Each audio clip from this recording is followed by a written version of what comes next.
We are all concerned about the impact that the Phoenix pay system has had on literally thousands of people across this country.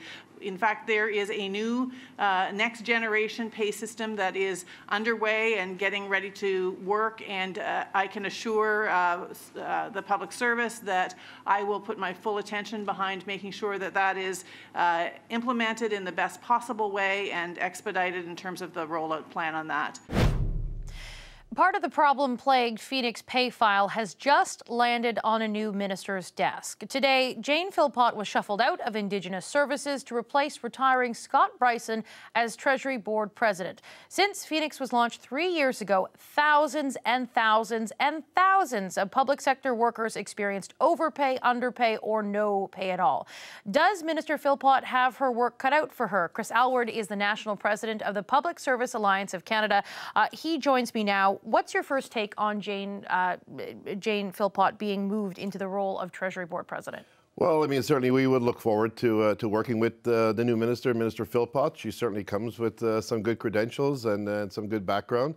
You know, I sure hope she stays to her word about, you know, really getting to the bottom of Phoenix and wanting to implement the new HR to pay next generation pay system. Because as you just said, 3 years, day in and day out, our members have gone to work not knowing whether they're going to get paid or not. And simply, I mean, 3 years is 3 years too long. Are there any timelines yet or any projections as to when the system will be functioning as it's supposed to? No, right now, I mean, they're out looking at vendors to see exactly what's available on the market to try to replace Phoenix. And while they're doing that as well, they're trying to stabilize the Phoenix pay system because payday after payday, we're still hearing about issues from our members that they're either overpaid, underpaid, or not paid at all. Those problems persist currently with Phoenix pay system.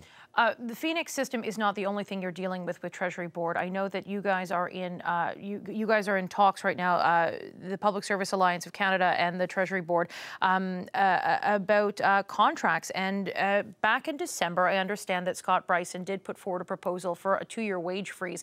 It's something that you were not very happy about. What do you want to see this new minister come to the table with in her approach? We want Minister Philpott to recognize the value of the work of the public service, the federal public service workers. As I said, the dedication and commitment of going to work every day for the last 3 years and not knowing whether you're going to get paid or not. And then for to receive an offer are basically a 2-year wage freeze. And I just want to explain that.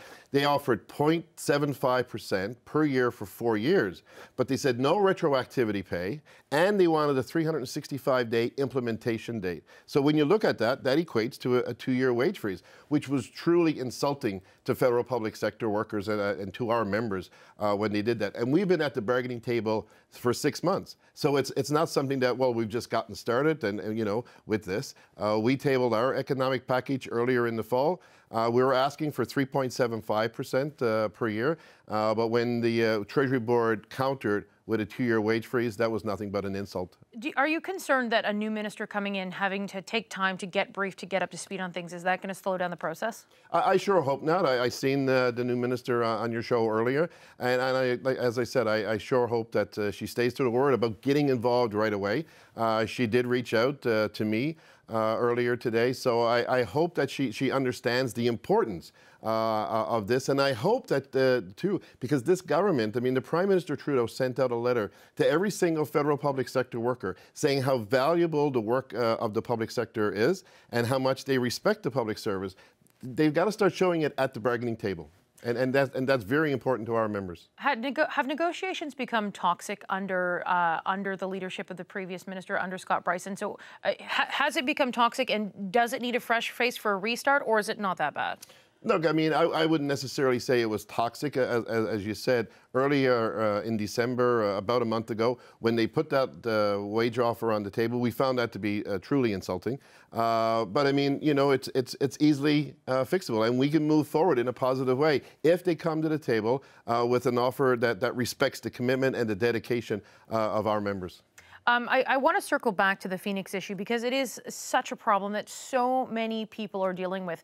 Are you starting to see cases now of people that have had problems for 3 solid years? Is that a regular occurrence? Look, as I said, we're still seeing the issues payday after payday after payday of our members not being paid properly. So it's not like, okay, you know what, all of that is behind us and now we just got to work on a backlog of issues and that. Every payday, there's new issues surfacing. Are they around the same numbers as we've seen 3 years ago or 2 years ago? No, the numbers are slightly decreasing, which is a good sign. They've moved to a new pod process in which a pod is responsible for a specific department. So they'll work on your file from A to Z rather than just saying, okay, right now I'm doing acting pay, and then they're moved off to do something else. So that seems to prove a little bit more effective. And we would like to see the entire federal public service move that way until this HR to Pay Next Generation is ready to be rolled out. And one of the things that I would caution Minister Philpott about is that please make sure that the lessons learned from Phoenix are implemented during the new phase-in of a new, any kind of a new payroll system, because it's simply that the testing wasn't done, the due diligence wasn't done, and we certainly need to see that in any kind of a new pay system going forward. All right, Chris, I want to thank you for coming in today. This is Chris Alward, who is the National President of the Public Service Alliance of Canada.